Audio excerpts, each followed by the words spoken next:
sabemos cuándo ni cómo, pero aquí está. Gracias a Vanessa la voy a replicar una vez más. Así que bueno, eh, este tema de aquí me apasiona enormemente desde el momento en que lo empecé a investigar y lo encontré a través de la psicología adleriana en mi vida. ¿Qué me lleva a la psicología adleriana? La disciplina positiva. Eh, no sé cuántos de ustedes hayan estado con Van en algún curso o algo y conozcan lo que es la disciplina positiva. Eh, si es que no, puede ser un tema de una pregunta. ¿Ya? Lo que Vane les dijo también, el que quiere en algún momento sacarse el micrófono, hacer la pregunta o poner, yo quiero hacer una pregunta en el chat, Vane está, lo registra y deténganme cuantas veces sea necesario. Cuando yo doy una charla siempre les digo que lo más importante es poder contestar a sus preguntas que yo pueda terminar mis diapositivas. Así que si a alguien le surge una duda o algo que se le venga a la cabeza y que esté conectado al tema del que estamos hablando, no duden en interrumpirme. Yo me detengo y continúo, ¿ya? Así que bienvenidos a participar activamente, a sacarse el micrófono o dejarse ver por la pantalla. Bien, entonces, ahora tomé una foto antes de que ustedes entraran al chat y yo estaba pensando y decía, les voy a mandar a mis hermanos y les voy a decir que por segunda ocasión los estoy haciendo famosos en Latinoamérica. Estos que están en esta foto es mi familia real, son mis hermanos.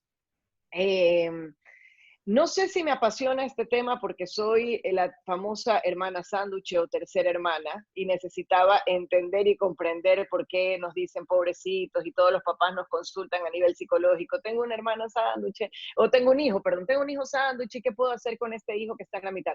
No sé si ustedes en sus países le digan sándwich, nosotros le decimos sándwich porque está en la mitad de la posición de nacimiento. Entonces, estamos ubicados en esta foto. Mi hermana mayor, la de la derecha, mi hermano el segundo, de ahí vengo yo, la tercera, y luego mi hermana menor, la de la izquierda. La pongo como ejemplo porque ya se van a ir dando cuenta cómo me voy refiriendo un poco a ellos, en cómo está conformada la familia para poder entender desde la dinámica familiar la posición que ubicamos en este nacimiento, para incluso lo que vamos a conectar es cómo esa posición de nacimiento desarrolla las características de personalidad futura, ¿ya? Entonces, los dejamos de hacer famosos. Y ahorita quiero que ustedes agarren ese chat o se animen a preguntar y alguien puede anotarlo si quieren en el chat, porque hay algo que a mí me...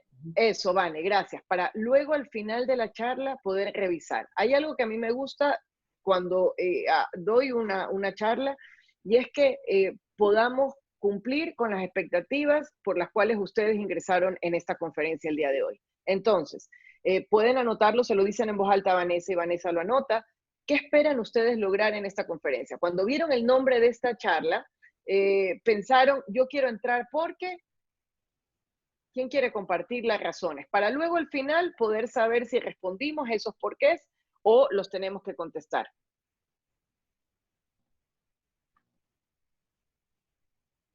Pueden abrir micrófono. Ah, aquí está ya la primera, te la voy a leer. Sí, por favor. Para individualizar la educación de mis hijos, tratando de cubrir lo que más pueda sus necesidades y comprenderlos mejor.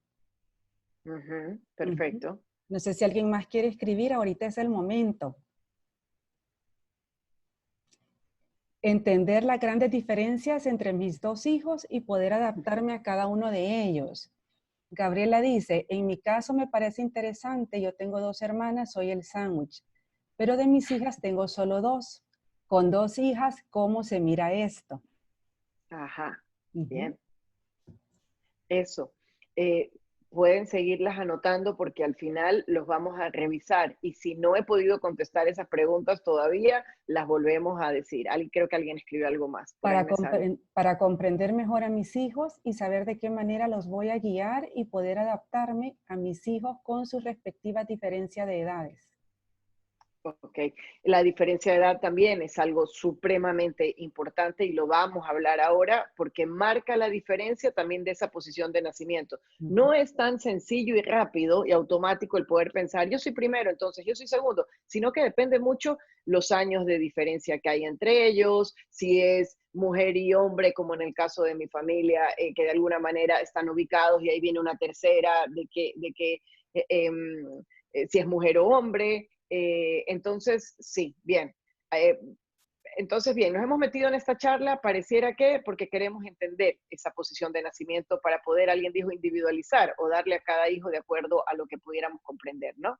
¿Tienes alguna otra cosa más o Sí, avanzo, Vane? te voy a leer tres más que han escrito. Sí. ¿Cómo evitar compararlos? Ujú, ¿Cuánto es la diferencia de edad a la que te referís tú? Y ujú. entender cómo poder ayudar a cada uno de mis tres hijos. Ok, perfecto. Ujú. Bien, entonces avancemos Ok, y vamos viendo si lo respondemos. Ahora, perfecto.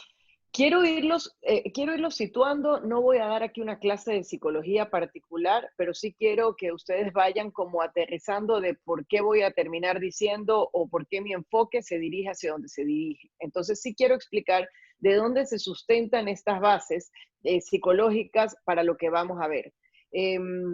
Soy una seguidora número uno de Alfred Adler, que es quien desarrolla esta psicología individual, y quiero que planteemos estos 5 principios que tengo aquí descritos, ¿sí? Primero, tenemos que entender la mirada que Alfred Adler le daba al ser humano. Entonces, nosotros no vamos a hablar solamente de mi hijo y su emoción, o de mi hijo y su conducta, o de mi hijo y lo que está haciendo. Por eso, desde la mirada que le vamos a dar en este desarrollo completo de la personalidad de nuestros hijos, vamos a mirarlo desde una filosofía holística, es decir, todo el ser humano. El ser humano completo está hecho de pensamientos, de un cuerpo, está hecho de emociones y también de acciones. Y muchas veces en nuestra fase educativa como padres, lo que vemos son conductas y nos quedamos siempre en la conducta. Pero parte de la invitación que quiero que ustedes hagan el día de hoy, cuando quieran comprender a estos hijos, es que lo puedan mirar en su totalidad, mirando esta naturaleza humana como algo integral. Este hijo hace lo que hace porque siente y piensa, porque está ubicado en esta posición, porque papá y mamá somos, etcétera, etcétera, ¿ok? Entonces vamos a plantearnos de esta manera, ¿sí? Eh, Cuando quiero decir teleológica, creemos fielmente de que toda conducta humana siempre va hacia un fin o en la búsqueda de cumplir un objetivo. ¿Cuál es este fin? Cómo pertenecer y cómo sentir que soy valioso. ¿Ok? Entonces, todo ser humano, no solamente nuestros hijos, están ubicados en una lucha continua de pertenecer y sentirse valiosos en este grupo familiar en primera instancia. Entonces, aquí es donde quiero también ir entrando. ¿Cuántas veces hemos escuchado que la familia es este espacio en donde nuestros hijos desarrollan todas sus habilidades para luego salir a un mundo? Entonces, en todo lo que hagamos en estos primeros años de vida de nuestros hijos, va también grabando, por ponerlo así, o dándole un significado a qué tan pertenecientes se sienten para esta familia, qué tan valorados se sienten en esta familia. ¿Qué tanto siento que para mi mamá todo lo que hago es soy valioso para ella? No por lo que hago, lo estaba mandando el mensaje equivocado, no por lo que haga, sino por quién soy. Entonces, esa búsqueda de sentirme que pertenezco y que soy valioso son supremamente importantes para luego, ya vamos a ver en esta posición de hermanos, cuando vemos que, ¿por qué le das a él? ¿Por qué no me das? ¿Por qué a mí sí? ¿Cuánto también nuestra actitud o nuestra sistema familiar puede estar influyendo en ciertas peleas o conflictos entre hermanos, rivalidades? Bien, entonces ya, no me alejo un poco del tema para irnos centrando. Entonces, vamos a mirar a nuestros hijos en esta forma integral.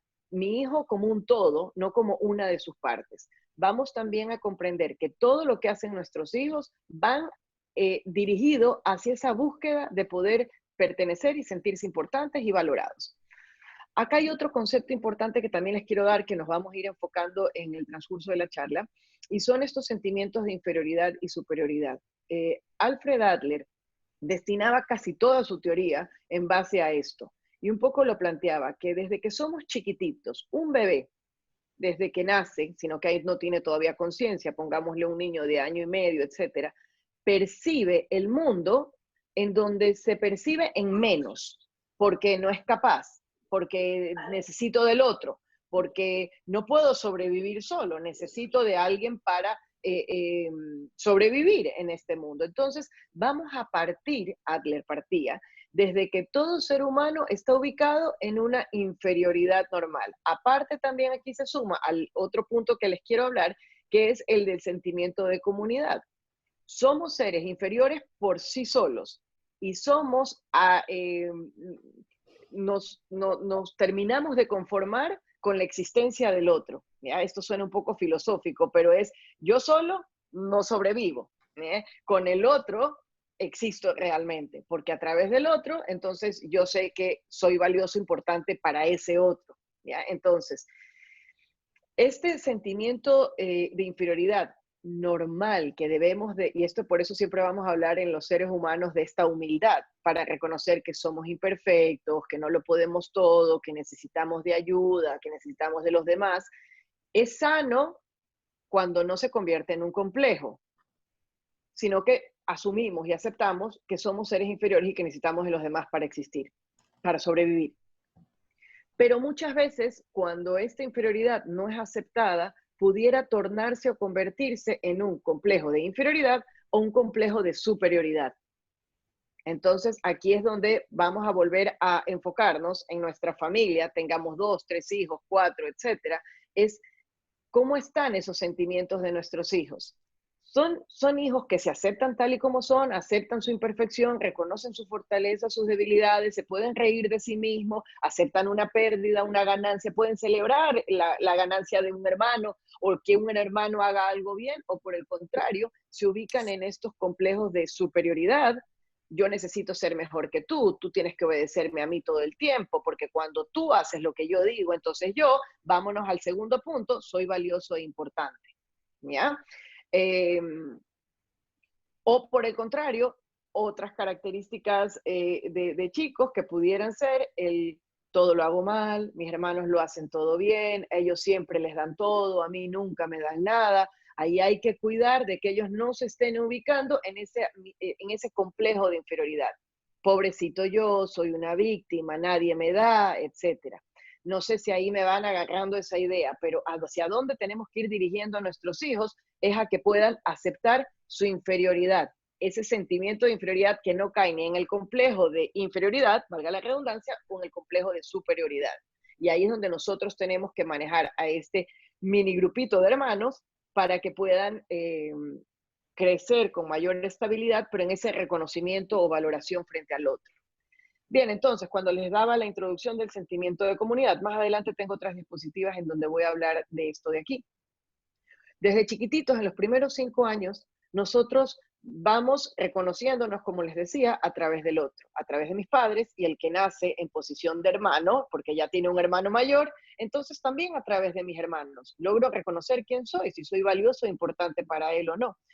Pero en este reconocimiento también es importante no solamente el sentirme mirado y valioso, sino el ser útil y el poder cooperar y colaborar con ese grupo de hermanos o de familia o con mi padre. Por eso es que es tan importante en disciplina positiva, trabajamos muchísimo en el desarrollo de la autonomía, porque cuando soy capaz de hacer algo por mí, por alguien, entonces vuelvo a afirmar mi sentimiento de importancia. Soy importante para este grupo, ¿ya? Entonces, el poder darme a ese grupo familiar también me va a afianzar, si es que lo hacemos bien, mi valoración personal, ¿ya? Entonces, y después tenemos la otra que están, la psicología individual siempre va a hablar de que está centrada en los aspectos concretos de la vida. Entonces, todo esto que estamos hablando tiene que cuadrar en estos 4 pilares.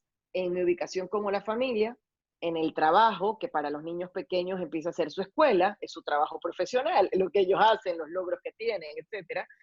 En la capacidad de amar a los demás y en el cómo me manejo a nivel de comunidad, cómo soy como amigo, en la escuela, con los demás, con los primos, en qué posición me ubico. Y todo esto se va a ir afectando a través de esos principios que les expliqué al comienzo, ¿ya? Bien, entonces, esto de aquí ha sido así como una teoría introductoria para luego irlos llevando a estos puntos que vamos a ir hacia acá, ¿no? Ahora, Ahí. Hay más sí, preguntas, ¿te las leo ahorita o después? dale, por supuesto, para no Va, irme desenfocando. va. Mira, es siempre lo que están esperando recibir de esta charla que estás dando. Para evitar consentir mucho al más pequeño y no tener exceso de responsabilidad con mi hijo mayor. Luego, Ujú. otra mamá. Tenemos 4 hijos varones y queremos saber qué tanto afecta que al mayor se le exige más y al pequeño, que es más independiente y autónomo, se le conceden más cosas. También los 2 del medio son más tranquilos.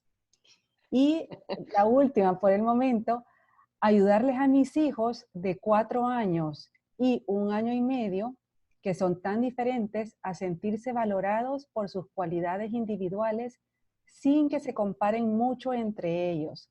¿Qué decirles? ¿Cómo debo reaccionar? Ujú.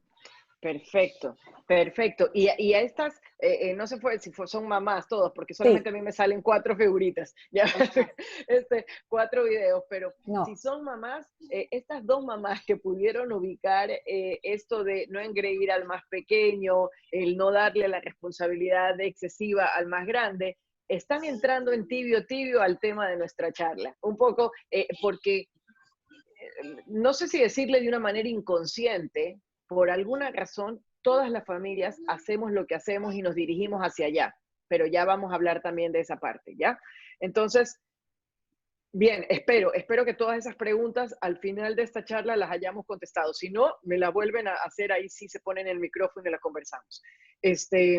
A ver, esto les quería explicar también. ¿Cuáles son estos factores que contribuyen a instaurar para la psicología adleriana el estilo de vida, para podérselos explicar a ustedes? El estilo de vida es eh, ese, ese, ese por qué hago lo que hago, que no somos muy conscientes de esto. Ya ese es modus operandi mío, me encanta llamarlo el modus operandi. Por alguna razón yo terminé siendo psicóloga, ayudo a los demás y eso tiene mucho que ver con mi posición de nacimiento, con lo que ahora les quiero explicar. ¿Ok? Entonces, ¿qué influye o qué factores contribuyen a ese estilo de vida? ¿Quiénes somos?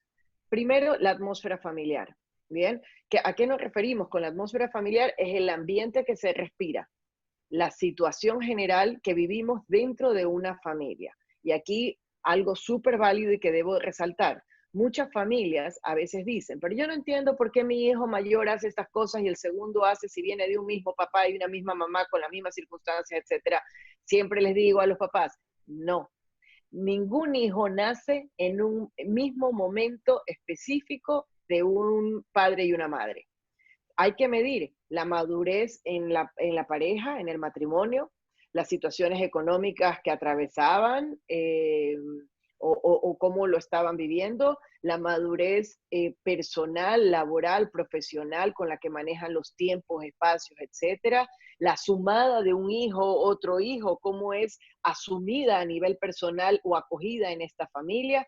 Dense cuenta que ahí les pongo ciertos ejemplos en donde ningún hijo nace en las mismas circunstancias y situaciones que el otro. Cada uno nace en un momento particular de la vida de esta familia que constituye y lo conforma en su propio estilo de vida. Entonces, tenemos que mirar la atmósfera familiar, tenemos que mirar la constelación familiar, y para la constelación familiar me adelanto un ratito para podérselos explicar en esta diapositiva. La constelación familiar va a involucrar a todas esas personas que son importantes en los primeros 6 años de vida de ese niño. Entonces, es que la abuelita lo cuidaba o está en su constelación familiar. Esa abuelita es súper importante en la vida de ese niño. Que no, que fue una chica que me ayudó a cuidar. Ok, esa chica en estos primeros 6 años de vida lo forman en quién va a ser después también. Ok, si vives más gente en casa, si viven en un lugar donde dos casas se comunican y entonces es una familia mucho más extensa y grande, todo eso constituye a ese estilo de vida de ese niño posteriormente, ¿no? Lugares que el niño ocupa en la familia, que es el tema que nos trae hoy, y la forma en que se relacionan los miembros de familia también influye en el rol.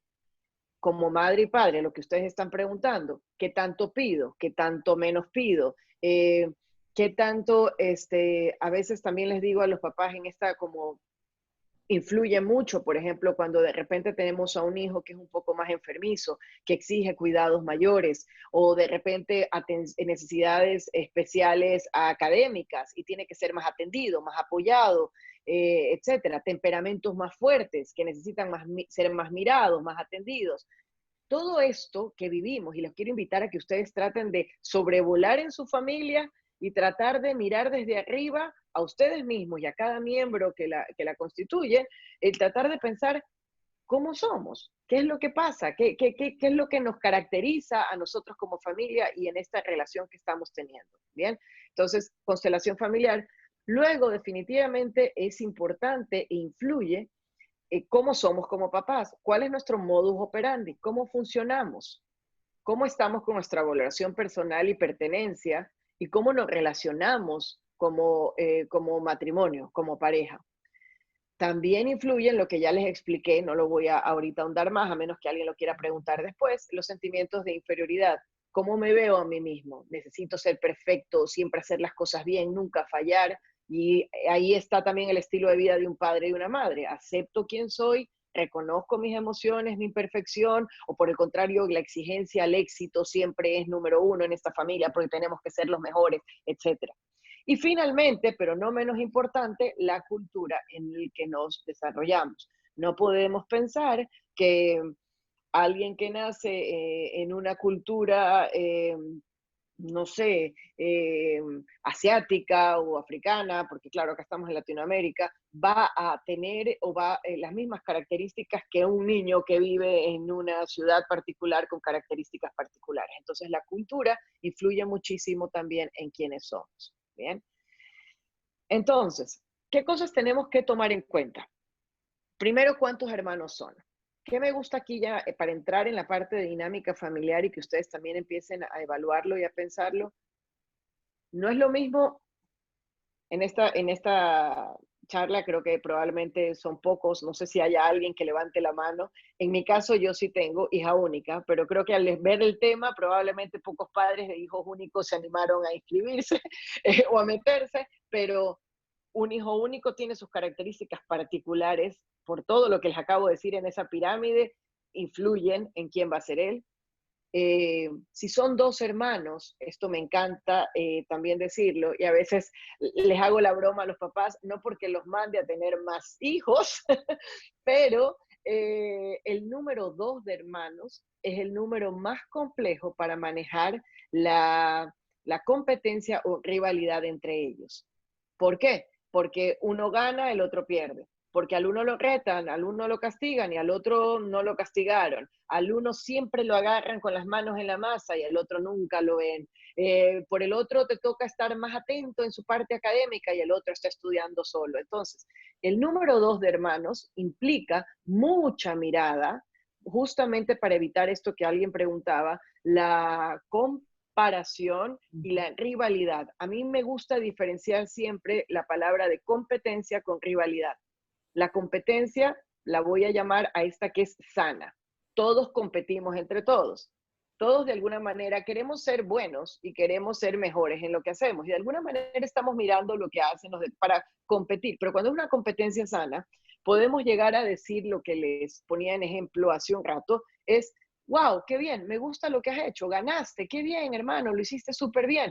La competencia me permite celebrar al otro.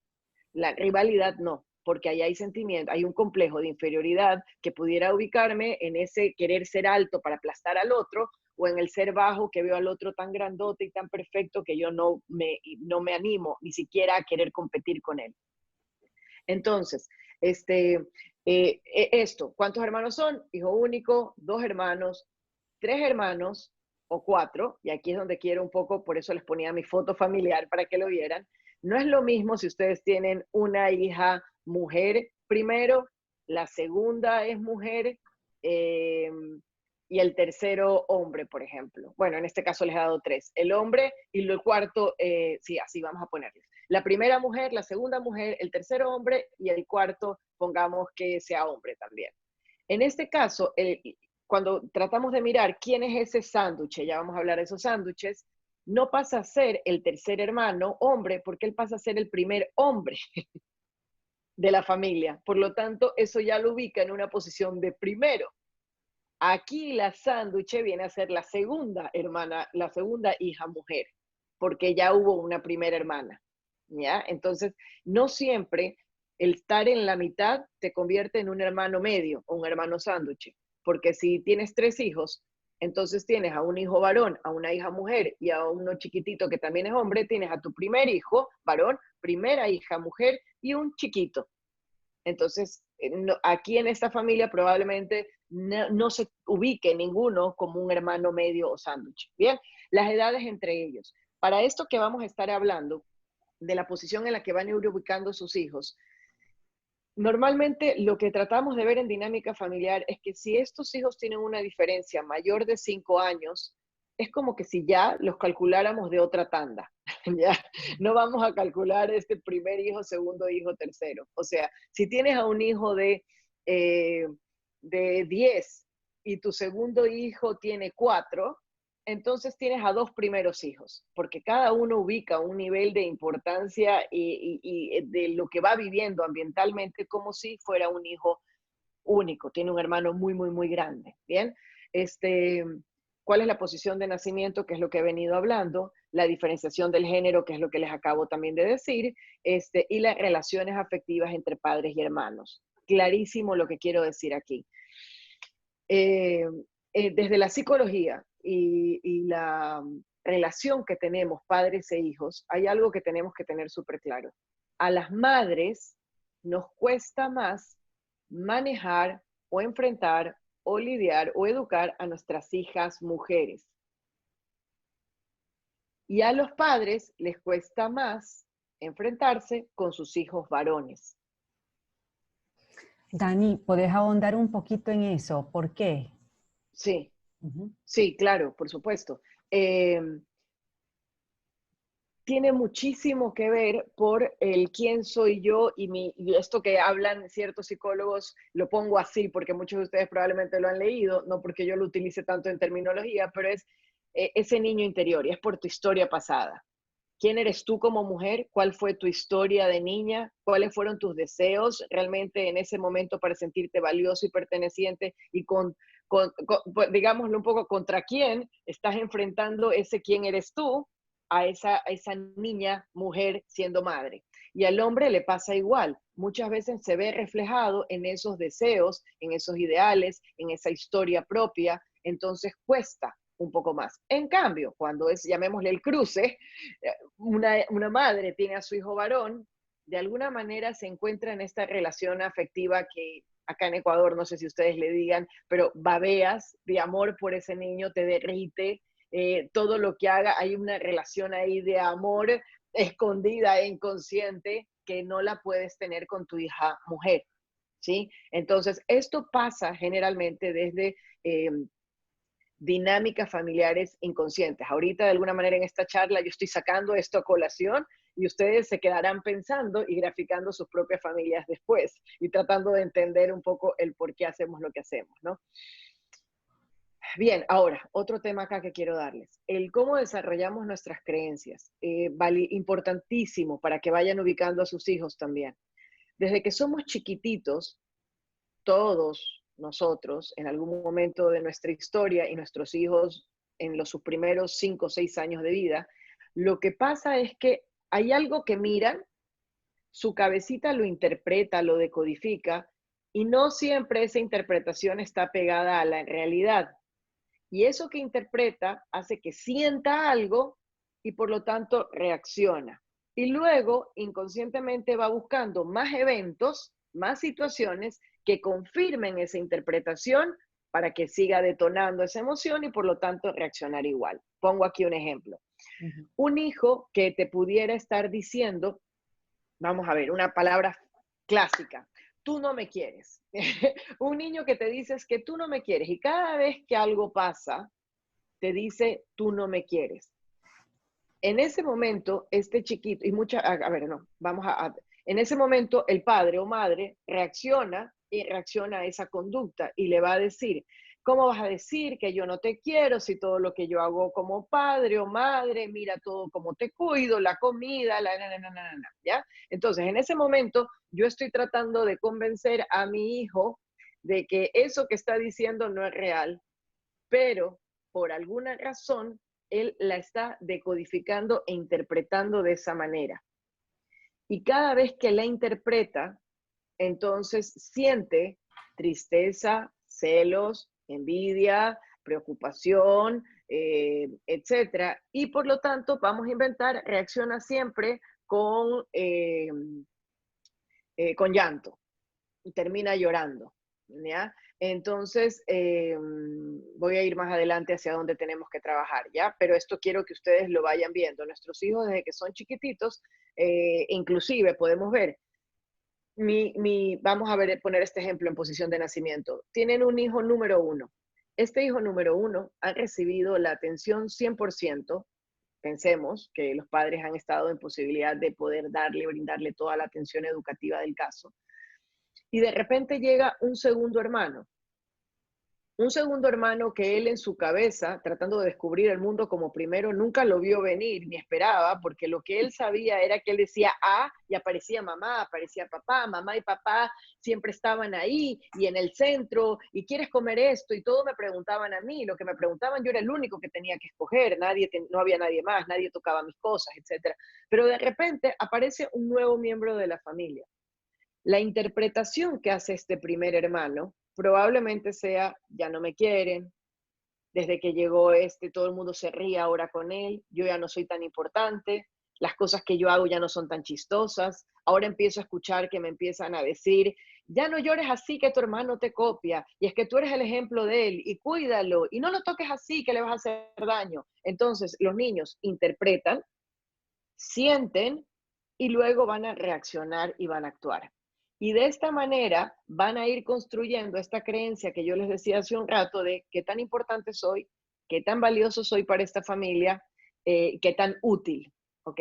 A través de esta forma de desarrollar esta creencia. Entonces aquí está un poco lo que nuestros hijos y nosotros, esto sería tema de otra charla para nosotros como adultos, pero vamos desarrollando y tenemos estas creencias inconscientes de quién soy yo. No Daniela Medina, psicóloga clínica, sino quién soy yo en este mundo, qué hago acá, para qué, a quién aporto, qué es lo que hago en mis conexiones, quién soy yo parada en mi familia. Evalúo cómo es el mundo, es peligroso, es un lugar seguro, es un lugar al que hay que temer. ¿Quién debo ser y qué debo hacer para alcanzar? Ahí hay un error. El sentido de pertenencia. Debo de ser el que siempre, no sé, tengo que ser el bonachón, porque mi hermano es tan travieso que siempre lo retan, entonces yo tengo que ser el bueno de esta familia. Entonces, ¿quién debo de ser para ubicarme en esta posición de pertenencia? Y también voy creando creencias sobre de qué me tengo que cuidar y alejar para ser valioso. Muchas veces estas creencias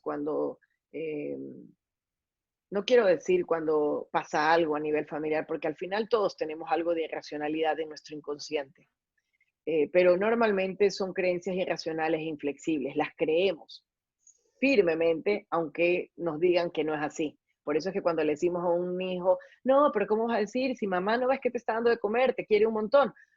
Aunque sea irracional y aunque le estés mostrando evidencia, por alguna razón siente que no pertenece y no es valioso para ti, y por lo tanto por eso te lo dice. Entonces a veces tratando de dar racionalidad al tema no ayuda mucho a los niños. Bien, entonces aquí quería ahondar también en el tema del sentimiento de comunidad. Voy calculando un poco el tiempo porque también quiero irle respondiendo a ustedes, ¿sí? En el sentimiento de comunidad, esta frase a mí me parece un espectáculo de darle y la utilizo casi en todas mis charlas. Cuando un niño desarrolla creencias un poco más flexibles, si las podemos decir así, un poco más racionales, un poco más, porque no hay tal cosa de 100% racionalidad y flexibilidad.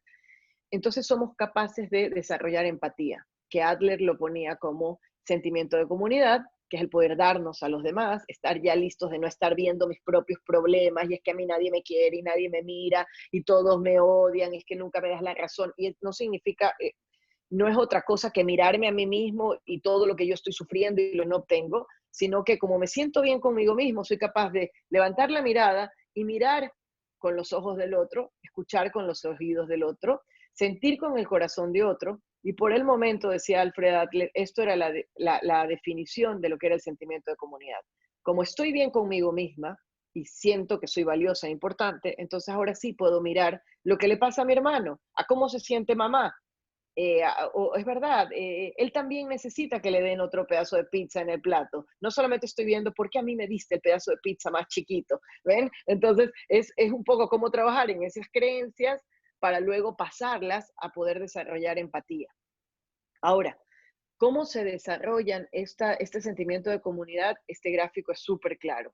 Todos estos vínculos para desarrollar y poder darnos a los otros, poder desarrollar mejores relaciones entre hermanos, empiezan siempre con una vinculación. Acuérdense que desde que el niño nace y es bebé, su primer vínculo afectivo es la madre. Luego se conecta definitivamente con el padre, luego se abre en el caso de tener hermanos, cuando no hay hermanos porque eres hijo único, probablemente los primos, los vecinos, la gente que pueda estar, los niños de tu clase, parientes, amigos, comunidad, nación y finalmente nos abrimos al mundo.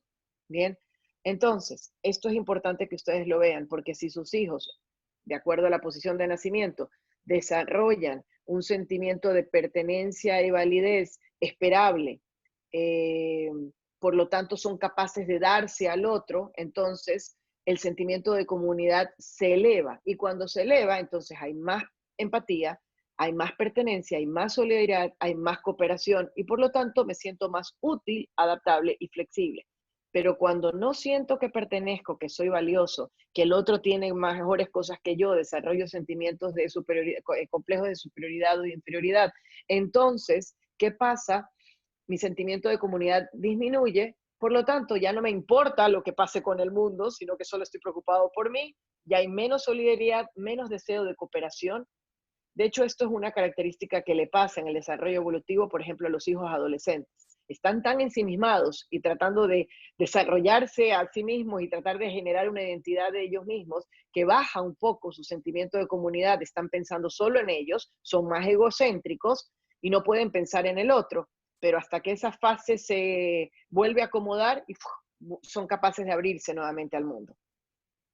Bien, ahora, hay padres que a veces me hacen preguntas y me dicen, ya Daniela, estás hablando todo esto desde la psicología, posición de nacimiento y etcétera, pero la genética también juega un papel importante. Y les digo, sí, muchas veces pudiera ser que yo, en mi familia y en la historia familiar y genéticamente somos una familia muy generosa.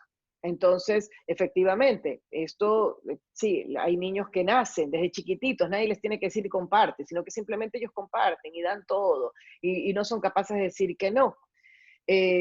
Sin embargo, todo ser humano está en una búsqueda de conseguir su propia identidad. Entonces, esta foto a mí me encanta porque es como el padre usa esas camisetas con líneas horizontales, uno horizontal y otro vertical, y el niño termina con esos cuadrantes, ¿no? Cada hijo, y acá es donde tenemos que ir viendo también en esta posición de hermanos, voy a poner un ejemplo. El hijo mayor, digamos que es buenísimo con su motricidad gruesa y es un muy buen deportista. Pero viene el segundo hijo y probablemente en esta ubicación de espacio, en este teatro familiar, necesita encontrarse en un rol diferente de este hermano. Entonces, va a decidir inconscientemente que este no va a ser deportista. No quiere los deportes. Este va a querer ser más tecnológico y va a entrar en el videojuego. Y luego viene un tercer hermano que a lo mejor agarra un poco de los dos y se ubica y se hace un mix entre los dos. Cada hijo, por eso es que escuchamos muchísimo esta frase, y es que cada hijo es tan diferente aunque sean hermanos y vienen de la misma familia, ¿sí? Porque cada uno trata de encontrar su propia identidad diferenciada desde su posición de hermanos. Entonces, bueno, esto es lo que acá, a lo que veníamos. Ah, hay una actividad preciosísima que probablemente que la hago cuando analizo el tema de posición de nacimiento y los invitaría a ustedes a pensarse si son hermanos mayores, si son hijos únicos, si son hijos del medio, si son hijos últimos, tratar de pensar en sus características particulares, en ese modus operandi que valga la redundancia, que los caracteriza. Entonces aquí hay un par de ejemplos que pongo, ¿no? Por ejemplo, los primeros hermanos normalmente tienden o tienen cierta tendencia a ser más perfeccionistas, estar más centrados en el logro, en el objetivo, quieren ser más líderes, son más mandones, pueden ser hiper responsables, puede ser que tengan como mayor motivación, más conciencia de lo que pasa afuera, pero también pueden ser hipercontroladores, quieren tenerlo todo bajo control, pueden ser un poco más cautelosos y precavidos, y pueden ser personas de mayor confianza. Podrían preguntarme, Daniela, ¿por qué? Porque primer hijo, vamos a tratar de irnos enfocando en esto, de todo lo que les decía, cómo se desarrolla nuestro estilo de vida. El primer hijo fue mirado todo el tiempo, y por lo tanto también se escuchaba mucho lo que él quería, opinaba, decía. También él fue el primero en lograrlo todo y recibir el wow por parte de los papás. El primero que se gradúa, el primero que va a la universidad, el primero en elegir, el primero en andar en bicicleta, el primero es el primero wow. O sea, él está centrado siempre a lograr algo, se da cuenta que toda la familia se sorprende y se maravilla. Entonces, los primeros hijos van a ese, a mí no me sorprende que en consulta vengan padres y me digan que su primer hijo no logra perder, se pica, bueno, acá decimos se pica, no sé si ustedes, pero se pone enojado o lanza las cosas porque no quiere perder, no acepta ser el segundo ni el último, tiene que ser siempre el primero. Luego tenemos los que nacemos en la mitad, eso que les iba explicando, ¿no? Comprendiendo en qué posición de nacimiento y cuándo somos medios. Dense cuenta que el primero es el primero. Es el wow para estos papás, el que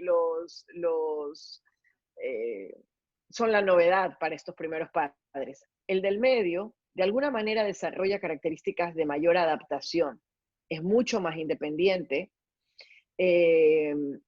Trata de, acá está también mal, es una persona que trata como de deleitar a los otros, busca la aprobación, que los demás lo quieran, se quiere hacer, son más sensibles, quieren ser, buscan que los otros lo quieran. El primero no tanto, el primero quiere ganar y quiere hacerlo bien y quiere que la gente haga lo que él quiere.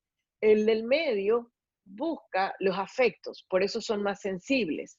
Sin embargo, puede sentirse excluido y sentirse o poder ser un poco más rebelde, pero por conductas, no por esa sensibilidad que lo caracteriza, sino que por el contrario, va a tratar de ver por qué al primero sí lo dejan y al último porque es chiquito no. Entonces, los hijos medios tenemos este como sentimiento de injusticia en la lengua, en la punta de la lengua, porque al primero lo dejas, le permites, y al último porque es el chiquito y a mí no.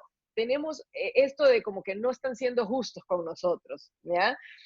Pero también son seres que desarrollan mucho más ese sentido de comunidad o social, porque de alguna manera se dan cuenta que el primero no nos hace caso o hace lo que quiere, entra más como en desafíos y trata como de ayudar.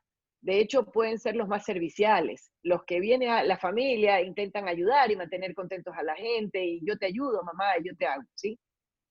Los últimos tienden a ser los más creativos, son los más divertidos, porque en su posición de nacimiento, dense cuenta que pocos son exigidos. Muchos papás nos van a decir, uy, yo me acuerdo de mi primer hijo, del segundo, lo que hacía a los 3 años, este chiquitito no hace nada, mira que ni puede, ni logra.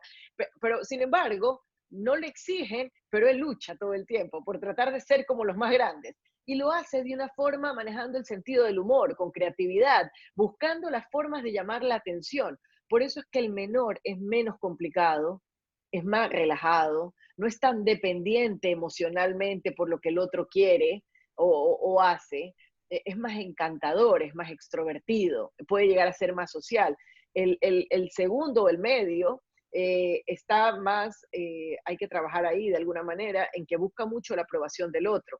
Al primero no le interesa el ser aprobado, solamente ser el primero. ¿Ven? Esto ¿cómo lo vamos viendo ahí? Y al hijo único, tiende a compartir las características del primer hijo. Sin embargo, tiende a ser más perfeccionista, obviamente es más confidente. ¿Por qué? Porque al final del día, este hijo único pasa a ser trabajado o mirado como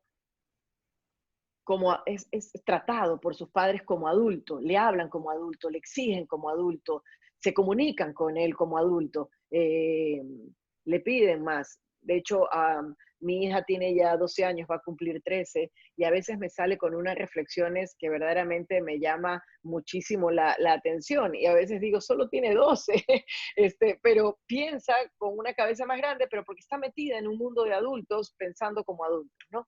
Bien, Dani, entonces ahí sí, te puedo interrumpir, hay unas por preguntas. supuesto. Va, mira, preguntan. Segundo hijo como hijo del medio, según lo que tú has explicado. Pero ¿qué Ajá, características hay cuando el segundo es el último? O sea, porque solo tienen dos. ¿Hay alguna ajá. diferencia con lo que ya has dicho? No, ahí tenemos un primer hijo y un último.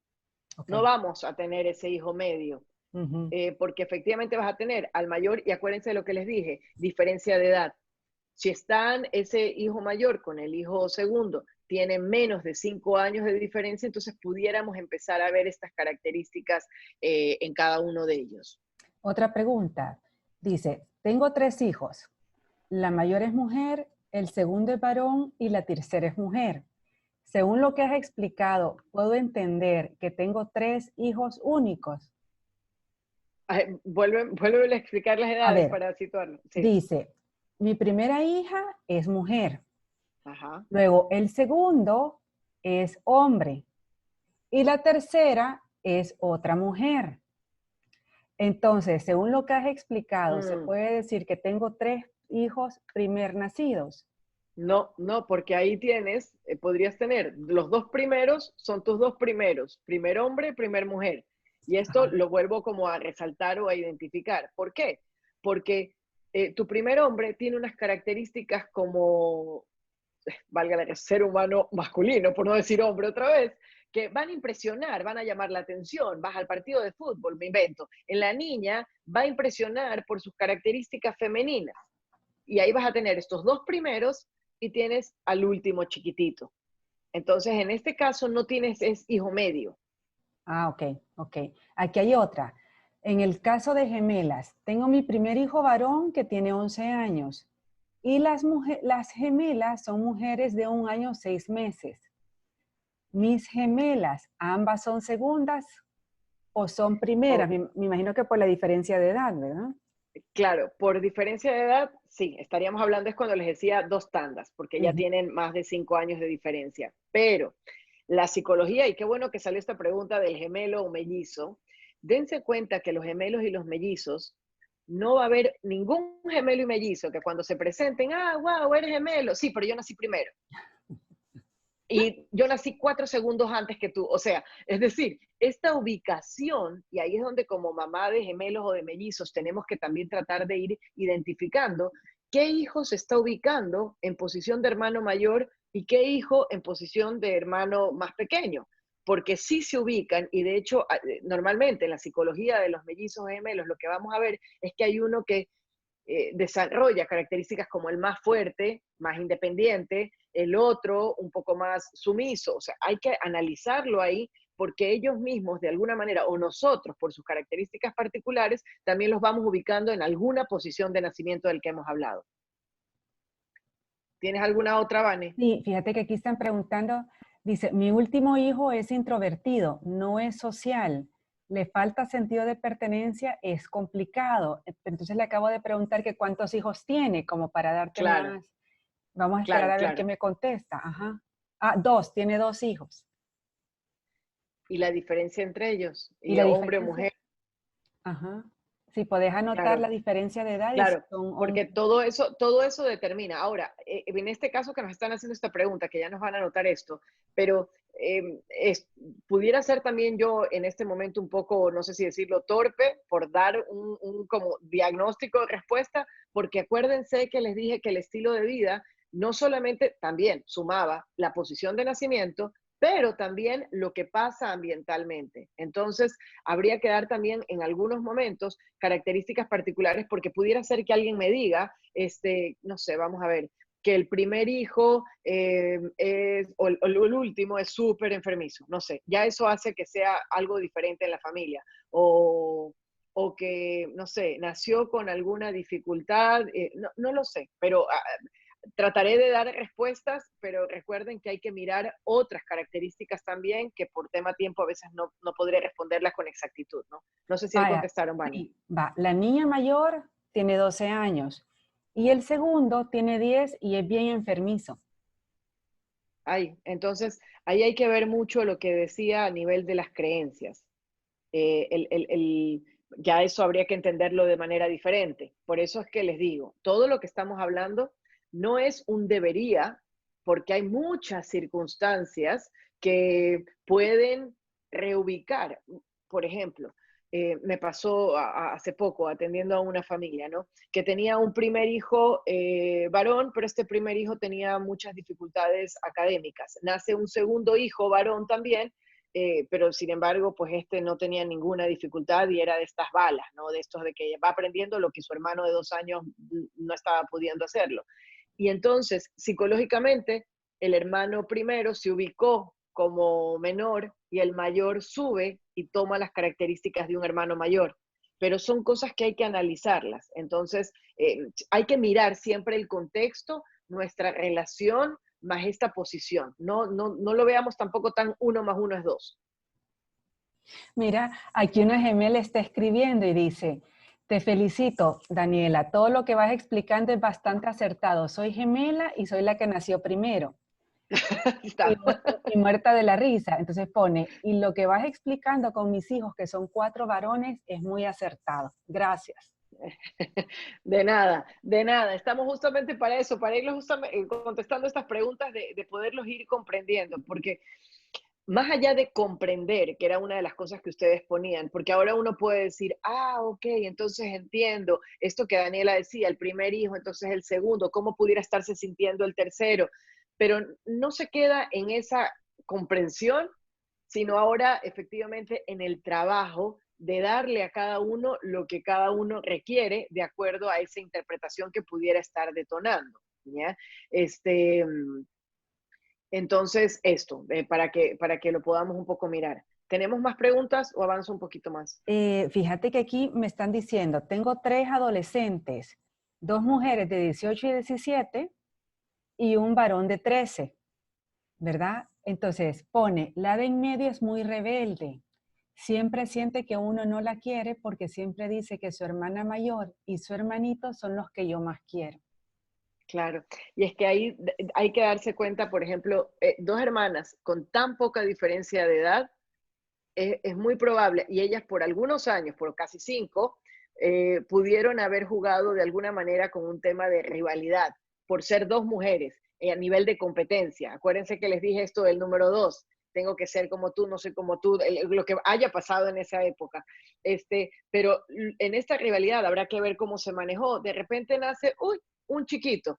Entonces este chiquito para esta segunda probablemente es, ay, a este lo miran, y mira cómo lo engrían, y cómo lo cargan, y en cambio, entonces es un poco el poder, estoy inventándome, porque de verdad no tengo toda la historia, pero a lo mejor por 16 años de experiencia puedo inventar los casos a veces, pero, pero dependerá de muchas circunstancias que se vivencian, pero a veces eso es lo que pasa, y por eso para mí era importante explicarles cómo se formaban estas creencias, y es a través de esa interpretación de lo que yo voy percibiendo, y ojo, que esto no se los dije, que esto suma a que sea más compleja nuestra tarea educativa como papás, que la interpretación que hace un hijo no siempre o no necesariamente va a ser la misma interpretación que yo tenga. Y ahí es donde nosotros, nuestro reto, gran reto, es poder desarrollar empatía con ese hijo que interpreta las cosas como yo no las puedo entender porque yo la interpreto y la veo de otra forma,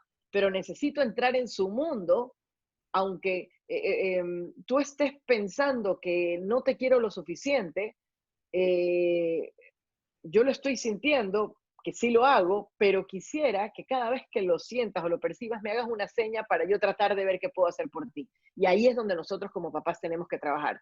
No es tratando de dar argumentos racionales para cambiar lo que el primero, segundo, tercer hijo piensa, interpreta o cree, sino meterme en su interpretación o en su creencia y tratar de mirarla desde ahí para poder,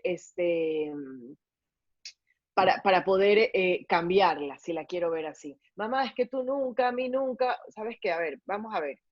Tú me estás diciendo que yo nunca. No lo sé, yo pienso que no es así, pero vamos a tomar como válido lo tuyo. Eh, y demostrémonos cuántas veces yo nunca te doy la razón y cuántas veces yo veo que sí te la doy. Entonces, significa meterme en la creencia de mi hijo y comprobarla, porque por ahí puede ser que me diga, viste, no me diste la razón, y verdad, es verdad, yo pienso que sí, te estoy exigiendo demasiado, lo que alguien preguntaba. Entonces ahí genera un cambio porque hay algo que está pasando que está fomentando esa creencia de mi hijo. Entonces, esta ubicación de hermanos no tiene tampoco por qué ser terriblemente mala, ojo, porque si no, no hubieran líderes en el mundo, no hubiera gente creativa y marquetera y libre por el mundo, no hubiera gente que trabaje en todo lo social en el mundo. O sea, todo esto no nos hace pobrecitos desde la ubicación de nacimiento, pero sí nos ofrece como oportunidad a nosotros como padres para ayudar a mirar o repensar en esas creencias inconscientes que están construyendo nuestros hijos sobre sí mismos, sobre el mundo y los demás. ¿Ok? Bien, entonces acá les ponía esto también, ¿no? Hermanos mayores luchan como creencias, si la podemos tener, fui el primero y el primero seguiré. Es su lucha continua, tengo que seguir siendo el primero. Muchas veces los primeros hijos requieren mucha atención a veces, necesitan ser mirados todo el tiempo. El segundo puede ser un luchador, cuando es este segundo como el que me daban el ejemplo ahorita, ¿no? Lo intentaré con más ganas, puede ser más perseverante. El del medio pudiera tener esta creencia, la vida es injusta, el menor creer que tiene derecho para todo, y el único sentirse que tiene que ser súper especial para el mundo, porque es un ser humano especial. Bien. Eh, Bien, acá yo quería, me acuerdo cuando di esta exposición ahora en el Think Tank en Lima sobre cómo explicar la llegada de un nuevo hermano. De hecho, es una actividad que la da Jane Nielsen. Pero quisiera seguir respondiendo sus preguntas. O si quieren un poco profundizar un poco más en la parte práctica de cómo hacer. Tengo dos Si alguien se preguntas. anima, eso, o si alguien se anima y también quiere hablar, lo podemos hacer comunicar, o sea, Pueden abrir online. micrófono, ajá. Sí. O me piden, porque no sé, o me piden que quieren y les abro yo el micrófono, como quieran. Si querés, para Exacto. mientras te lo leo. Sí, sí, claro. Dice, teniendo a dos hijos primer nacidos, espérame, teniendo a dos hijos primer nacidos, una niña, un niño de 2 años 10 meses y una niña de 1 año 3 meses, ¿cómo ayudarles a no ser rivales? Dame otra vez las edades, me perdí. A ver, el mayor es niño de 2 años 10 meses Ah, dos. y la segunda es una niña de 1 año 3 meses. ¿Cómo ayudarles a que no sean rivales?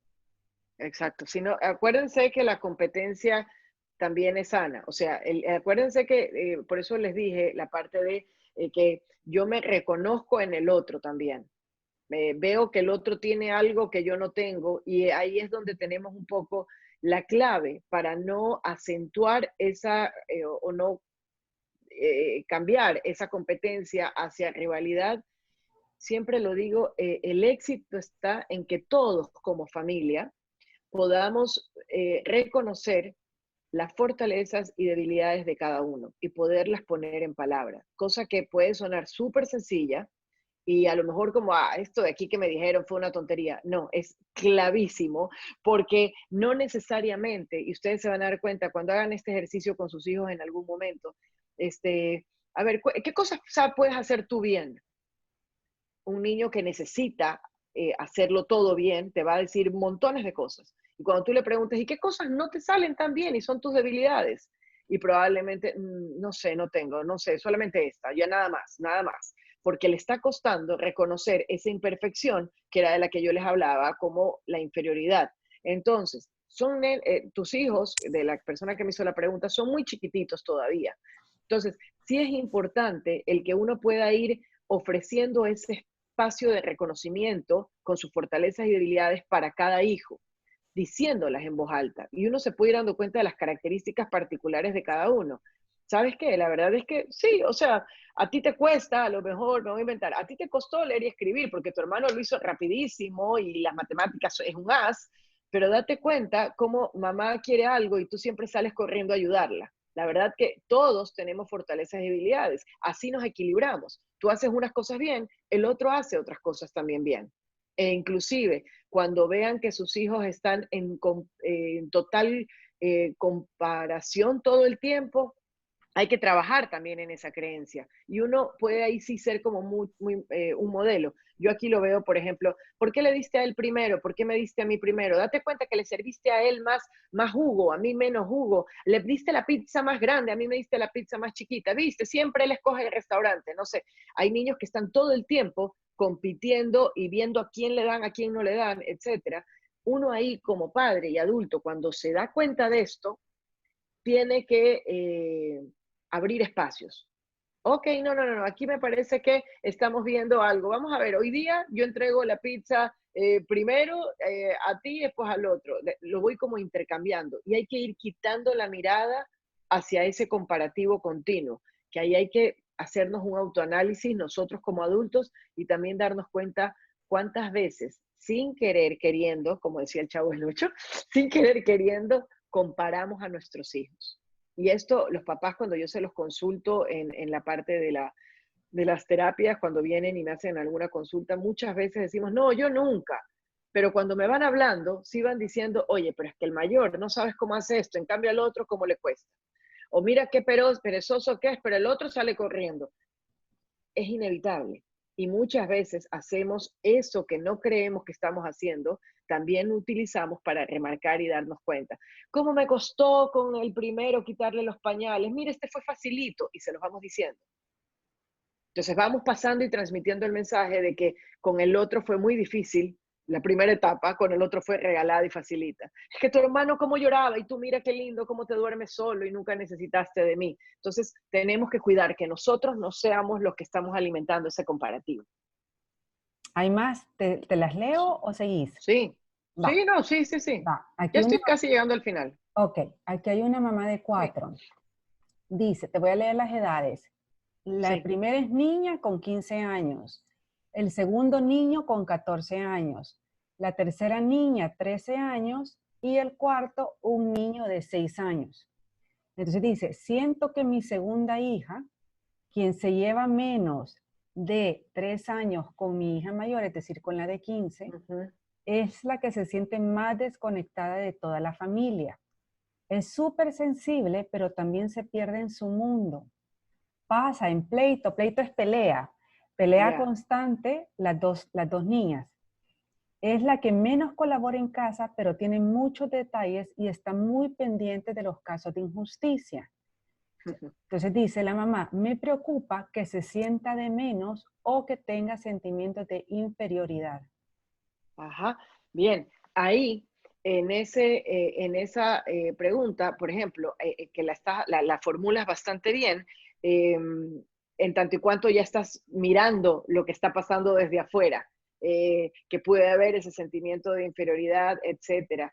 Hay que cuidar, y es lo que yo les decía cuando les hablaba de estos principios adlerianos y el poder mirar a cada hijo desde su totalidad, desde su integralidad. Entonces, esa forma en la que tú pudieras decir como que se aísla un poco, como que no participa mucho, uno ahí tiene que tratar de interpretar hacia estos conceptos que yo les estaba dando hoy. Eh, ¿Será que siente que no es tan útil o válida o importante como la hermana? De alguna manera se rindió y ya por eso no aporta, porque pareciera que naturalmente sí le sale. Hay cosas que sí hace, pero por otros momentos, ¿será que ya se rindió es la palabra? Entonces, cuando uno trata con los hijos, uno todo el tiempo está como viviendo en hipótesis continuas. ¿Por qué no lo sabemos? Porque lo que yo les decía, la interpretación que yo tengo es la mía, que no necesariamente es la correcta porque es la que tiene mi hijo, pero yo puedo hacer hipótesis. Y estas hipótesis para la edad que tu hijo tiene, con las que estás diciendo, sí es importantísimo que vayamos describiendo. Hace poco hacía un live con una estimuladora temprana y utilizó esta palabra y a mí me encantó. Y ella decía, nosotros como papás tenemos que ser puente. Puente para poder conectar eso que estás haciendo con lo que sientes y piensas, para que ellos puedan mirarse desde su integralidad. ¿No será que te estás aislando porque sientes que a lo mejor tu hermana hace las cosas y después, yo qué sé, hay uno verá que le dice, ¿no? Yo me estoy inventando la frase, ¿no? Porque tu hermana la hace y entonces tú crees que ella lo va a hacer mejor que tú y por eso tú prefieres hacerte a un lado. Uno tiene que ser, describir, no importa que tengan 15 y 13, 15 y 12, y ya uno diga, ya son grandototes, ya han de saber por qué hacen lo que hacen, no lo saben. Nosotros tampoco sabemos por qué hacemos lo que hacemos, y nos ayudaría un montón que alguien nos ayude a reconocer el por qué hacemos lo que hacemos. Entonces, como padres, cuando detectemos esto y juguemos un poco a las hipótesis, verbalicémoselas a nuestros hijos. Y había una cosa que Adler siempre decía, un poco es cómo reconocer esto, y es que a veces el silencio nos dice que estamos en lo correcto. A veces una sonrisa cortita nos dice, me agarraste, por ahí voy. Y a veces uno dice, pero es que no me dice nada. Mira, a veces el silencio ya te está diciendo más de lo que tú crees. A veces el que se te quede viendo y te haga así, ya te está diciendo que sí, te está dando la razón, pero no te la quiere aceptar. Entonces, sí los invito a que una vez que hayan detectado esto, la forma en la que tenemos que trabajar es desarrollando justamente esas hipótesis, verbalizándosela a nuestros hijos para que sean ellos los que enganchen con esa creencia o esa forma de mirar el mundo, y luego desde ese enganche ellos quieran mejorar, por decirlo así, o flexibilizar es la palabra, esa creencia que está teniendo de sí misma. Ok. Aquí hay otra pregunta. Otra mamá de 4 dice, tengo 4 hijas que se llevan entre 2 a 3 años cada una. Van desde los 15 a los 8 años. Quisiera consejos prácticos para evitar competencia y evitar rivalidad. Entonces recalca, Okay. todas son mujeres entre los 15 y los 8 años. Uh-huh. A ver, ahí otra vez vamos. Evitar competencia no la vamos a evitar nunca, jamás. ¿Ya? Les cuento acá, no sé, para que ustedes un poco lo puedan ver. En mi caso, ustedes vieron, por eso pongo mi foto familiar, los que entraron desde el comienzo se dan cuenta que yo soy la verdadera hija del medio, porque primero hay una mujer, luego viene un hombre y luego vengo yo como tercera y después viene una cuarta pequeña. Eh, la competencia, y si analizamos nosotros en nuestra relación como hermanos, la competencia siempre hay. De hecho, yo competía un montón académicamente con un hermano varón. Yo trataba llegaban acá le decimos las libretas o los reportes académicos y era, ¿qué promedio sacaste tú y qué promedio saqué yo? Y de hecho hoy en día, ya porque pasaron ya muchos años y antes no le daban tanta importancia, pero estoy seguro que mi hermano tenía una inteligencia de estas maravillosas que no tenía que estudiar, igual sacaba un promedio buenísimo y en mi caso me costaba un montón estudiar, pero mi nivel de competencia me llevó a sobrevivir eso para esforzarme un montón. Yo pasaba estudiando 5 horas, pero para tratar de llegar a su promedio. Pero esa competencia vista ahora y haciéndome yo mi propio análisis, fue sana, porque me ayudó a luchar, a perseverar, pero efectivamente había una competencia. Si mi mamá hubiera visto eso ahorita y escuchaba esta charla, probablemente diría, no, es que no me gusta que Daniela compita con su hermano por sus notas, porque ella... Pero hay que aprender a mirar, la competencia no necesariamente es negativa, si es que nos lleva a superarnos o a querer ser mejores sin dejarnos en esta posición de, entonces yo tengo que destruirte. Todo lo que tú hagas yo voy a reconocer para que seas mal. Entonces cada vez que venga mi mamá yo le voy a decir que tú te equivocaste, que hiciste algo malo. Si no me desarrolla estos sentimientos, la competencia es buena y es necesaria. No en vano, dos empresas quieren crecer y se analizan como competencias y no necesariamente están destruyendo a la otra y la quieren ver caída, pero necesitamos de la competencia para crecer y ser mejores. Entonces, esa pregunta que me haces, que no salgamos de esta charla pensando en cómo elimino la competencia totalitaria de mis hijos, sino cómo trabajo en los sentimientos o los complejos de superioridad o de inferioridad de mis hijos. Es ahí donde tengo que atacar. ¿Por qué mi hijo piensa que necesita destruir a su hermano y hacerlo caer en ridículo siempre para sentirse importante, valioso y útil? Entonces tengo que trabajar con ese hijo mayor o ese hijo menor. ¿O por qué mi hijo, espera, que me salió algo acá, no sé qué es, ya. ¿O por qué mi hijo cree que ya perdió la batalla y que necesita no hacer nada y no lucharla y no intentarla porque ya se cansó de tener que mirar a este hermano como super guau e imposible de llegar? ¿Ya? Entonces, es ahí. Entonces, no es tanto lo que hacemos en esa relación de hermanos, no sé si lo puedo decir así, sino en esas creencias particulares que cada hijo nos va verbalizando y nosotros tenemos que ir desarrollando esas hipótesis de las cuales les decía para trabajar con ellos, en su sentido de importancia y valoración personal. Recuerden eso. La pregunta es, ¿cómo hago que mis 4 hijas mujeres se sientan valiosas, importantes y útiles dentro de esta familia? Si las 4 hijas se sienten valiosas, importantes y útiles, van a desarrollar sentimiento de comunidad, van a poder colaborar y cooperar y no van a desarrollar rivalidad. No necesitan ser mejores y destruir. O sea, no necesitan estar en esta posición vertical. Pueden estar así y cada uno tener sus fortalezas y debilidades y reconocérselas unos a otros y sentirnos bien como hermanos. A ver, ¿cómo ayudar cuando se tiene solo una hija? Esta es mamá de hija única. A que no se sienta sola porque convive solamente con adultos. Bien. Bienvenida a mi club. Solamente que hace unos par de años vinieron a vivir acá 4 primos que le llenaron la vida. Pero bien, vamos a ver, ahí, vuélveme a hacer la pregunta porque la quiero utilizar para mi respuesta. ¿Cómo ayudar cuando se tiene solo una hija para que ella no se sienta sola? Ok, ahí, para un ratito. Después seguimos con la segunda parte. Okay. Para que no se sienta sola, ahí es donde quiero, para que se den cuenta lo importante de nuestro discurso y cómo lo vamos diciendo y cómo nuestros hijos también la van a captar e interpretar.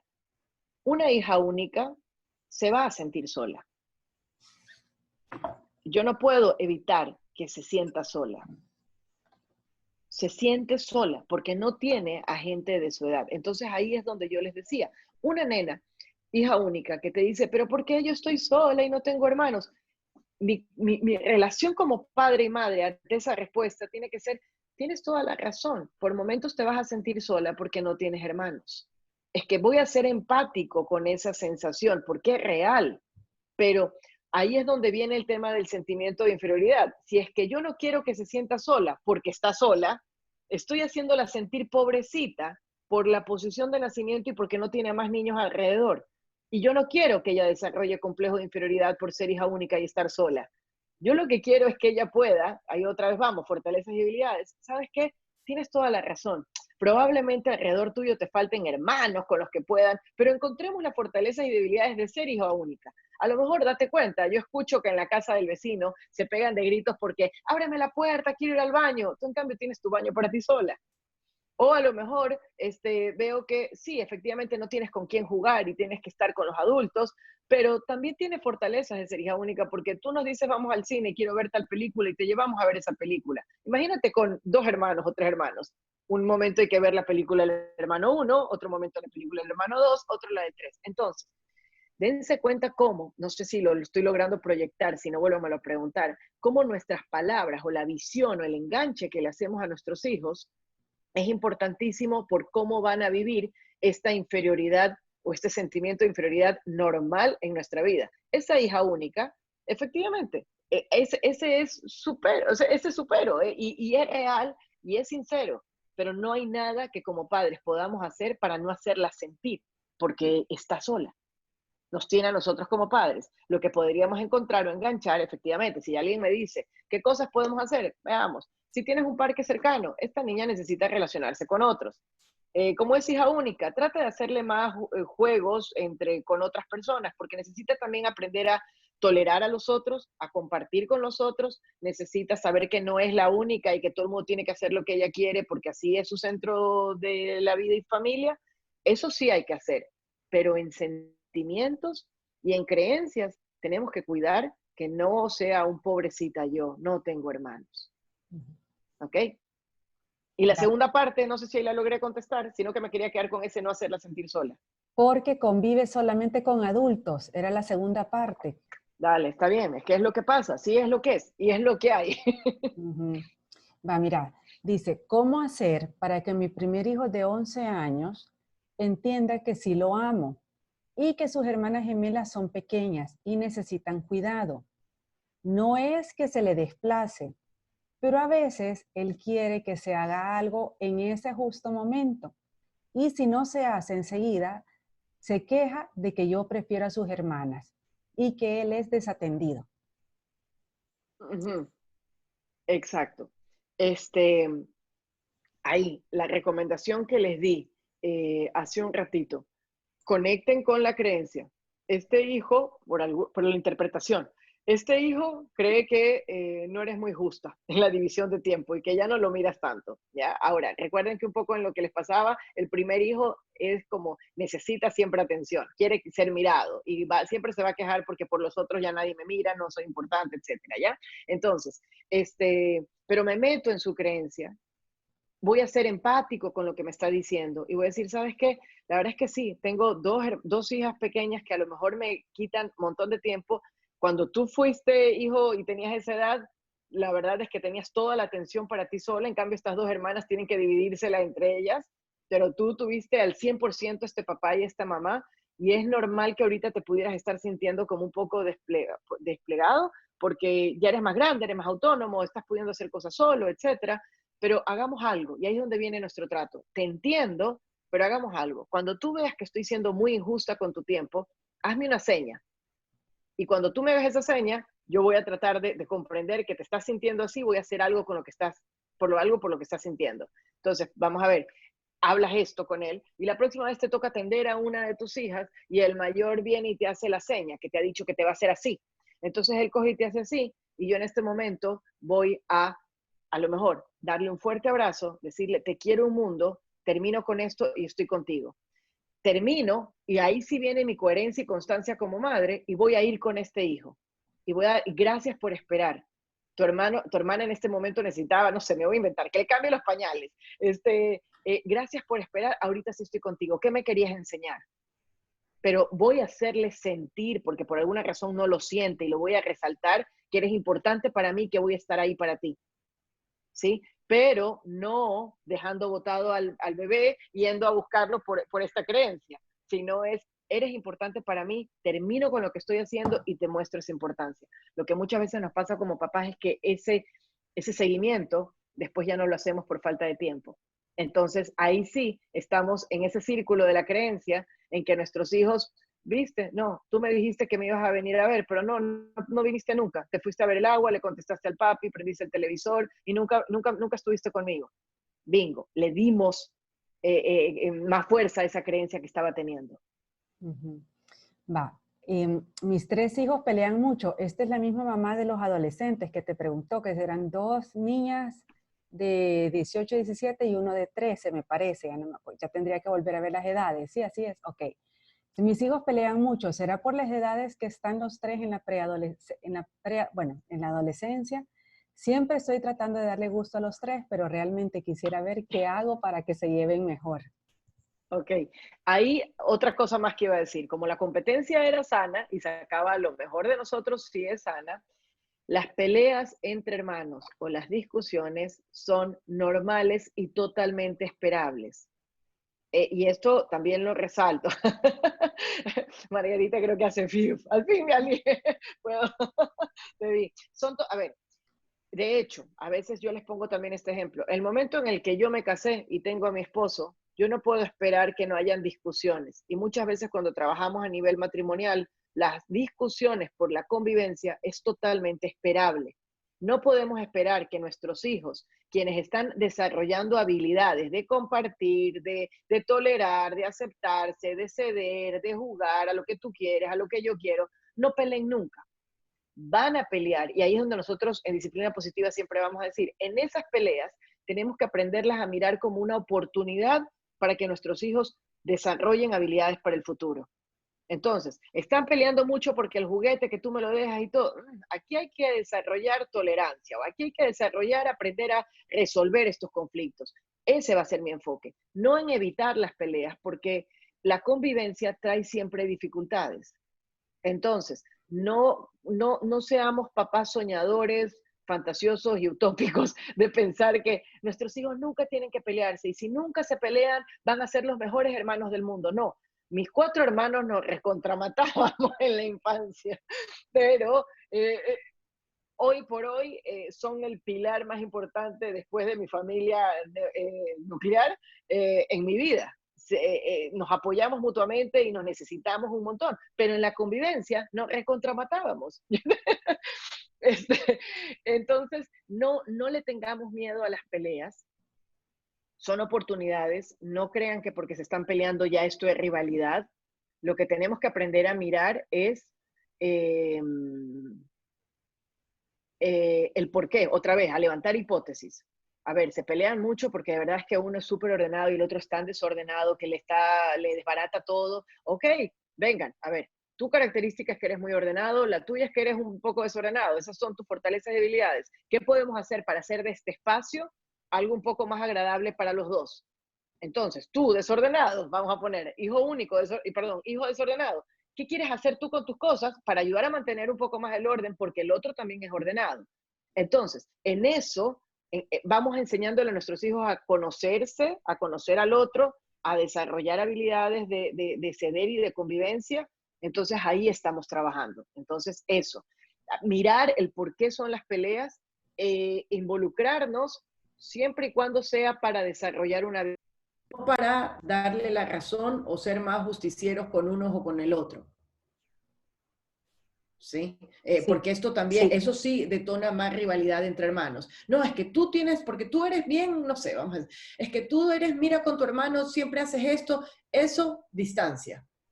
Como papás, siempre tenemos que, ok, están teniendo un problema muy grande, no me interesa saber qué es lo que es en este momento, lo pueden resolver, si no, cada uno para otro lado. Y me avisan cuando estén listos para que puedan volver a estar juntos.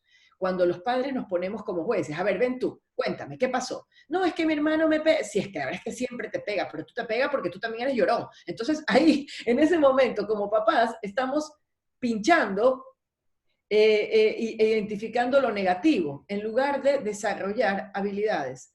Ok, ya te pegó. Bien, ahora uno tiene que poner también reglas desde convivencia en casa, ¿no? Aquí nadie se trata con agresión. Si se trata con agresión, ¿qué va a pasar? Pero enfocarse en esas soluciones. Vaya, aquí ya hay 2 preguntas Gracias, de Margarita. mamis que tienen recién nacidos. Entonces te las voy a leer. Sí. Dice, ¿cómo es la llegada de un hermanito nuevo ante un hermano mayor? El hermano mayor tiene 1 año 3 meses. Los dos son bebé aún y ambos son varones. Esa es la primera. Y la segunda, tengo mi hija mayor de 2 años y 2 meses y el bebé de 15 días. De momento la atención es para ella, para que no sienta el cambio con el nuevo miembro de la familia, pero hace bastantes berrinches. ¿Qué podemos hacer para tratarlos? Bien, ok, ahí con esa ahí vamos cerrando. Ok, la llegada de un nuevo hermano siempre va a significar una movida de piso. Entonces, a veces los papás vienen y me consultan, vienen las mamás embarazadas. Es que no quiero que mi primer hijo sufra y quiero tratar de manejar y leemos los libros para manejar bien los celos y etcétera, y cosa que es muy buena, estamos anticipando. Y yo siempre les digo a los papás, ok, es importante lo que hacemos antes de, pero también va a ser más importante es lo que hagamos durante. cuando ya nació.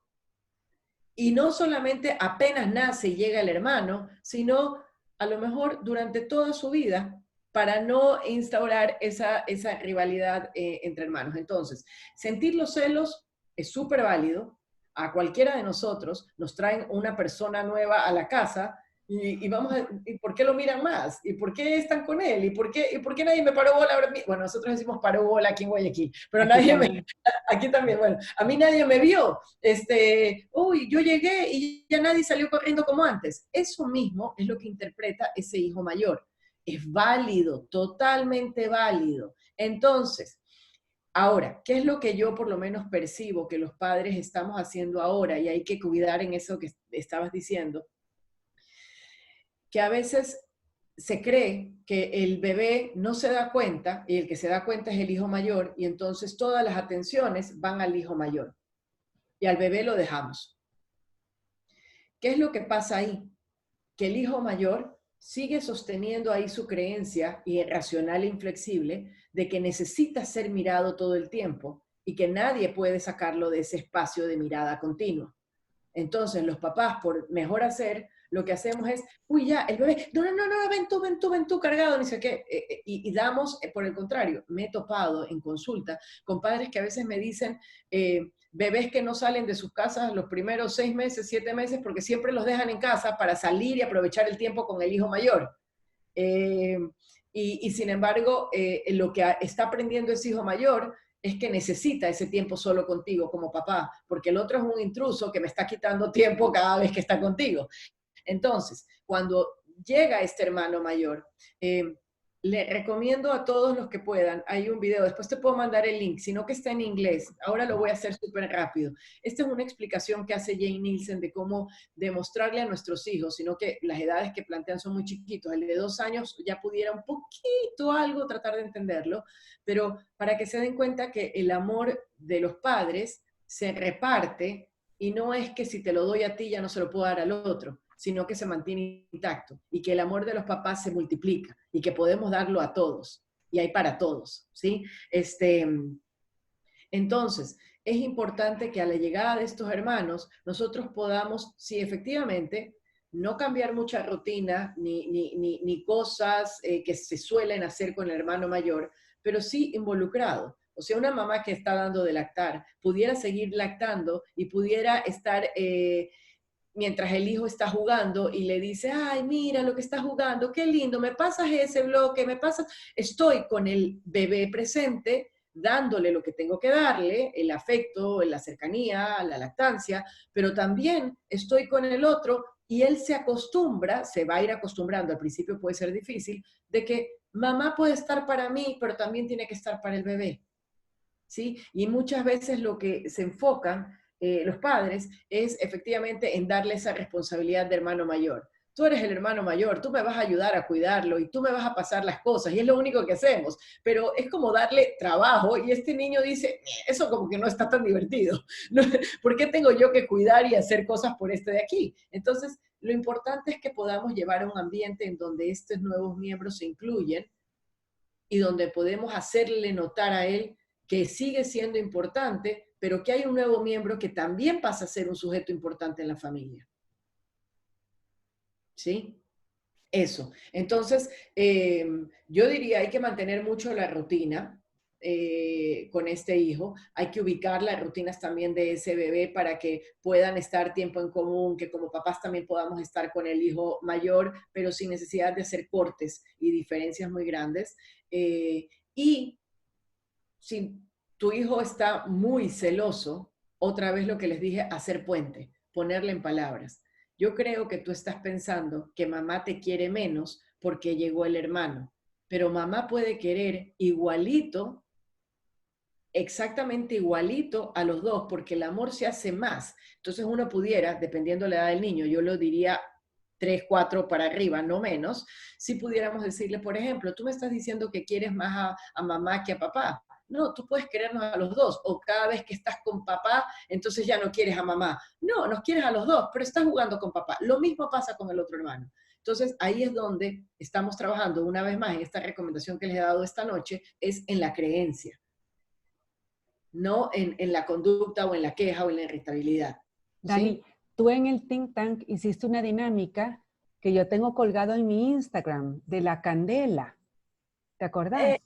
Sí, de hecho, acá está ay no, acá está, puse esto, no podía tener, ahora aquí en Ecuador estamos todos encerrados y no podía salir a comprar las velitas en los tamaños como la llevé al Think Tank allá, pero la hago rápida. Esta de aquí es la que les digo que pueden buscarla, está subida en YouTube, Jane Nielsen, o también Vanessa dice que lo tiene en su Instagram, está subido, vayan y búsquenla Lo ya. voy a actualizar, lo voy a poner en el nuevo chat para que lo vean mañana. Ajá, eso voy a hacer. Sí, perfecto. Y ahí un poco se hace en concreto, porque los niños chiquitos aprenden por cosas objetivas y concretas, el cómo explicarles que la llama que va a representar el amor de mamá y papá no se apaga cuando es entregada al otro. Entonces uno comienza esta actividad con las velitas apagadas y uno le prende una vela y le dice que ese es el amor de mamá.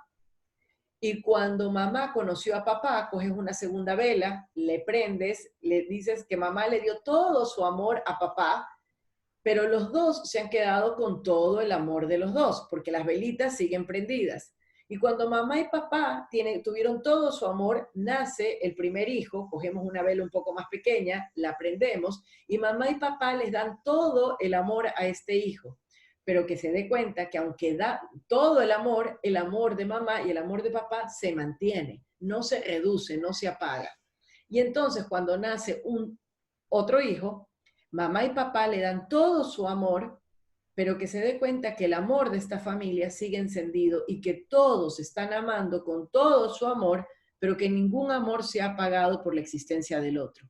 ¿Sí? Véanlo en el Instagram de Vane, que lo va a subir. Es una actividad preciosísima y que los niños, como son súper concretos, después de que la hacen con ellos van a decir, como la velita, mamá, como la velita. Sí, la velita no se apaga nunca. La mamá tiene todo el amor y la velita se mantiene. Entonces ellos así logran entender o racionalizar esto que queda como en emoción, ¿no?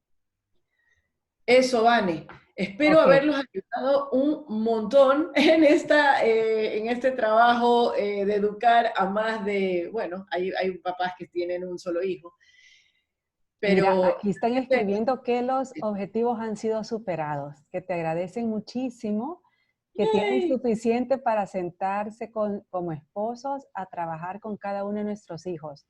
Todo mundo solo no para de decir gracias, que les ha encantado, que gracias, que gracias, que gracias, que precioso, que sos increíble. Así... Cuidado con las alabanzas, nomás que me las creo y se me convierte en un complejo de superioridad. Bueno, Dani, pero así aceptas cuando te vuelvo a invitar. Por supuesto. Muchísimas gracias a ustedes por conectarse, por hacer las preguntas y mantener de esta charla una cosa más dinámica.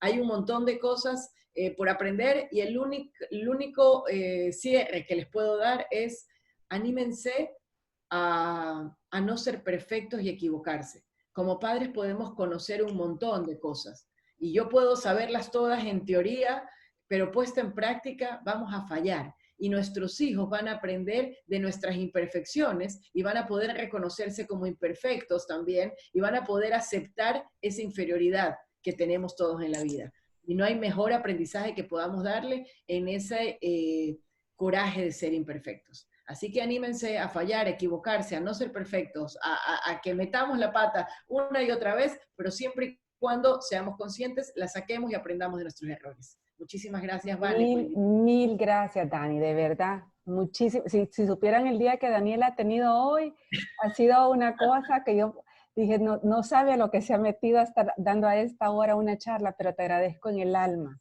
de verdad. Muchísimas y que gracias. sea la primera de muchas. Un beso. Un beso. Gracias. Chao. Adiós. Chao.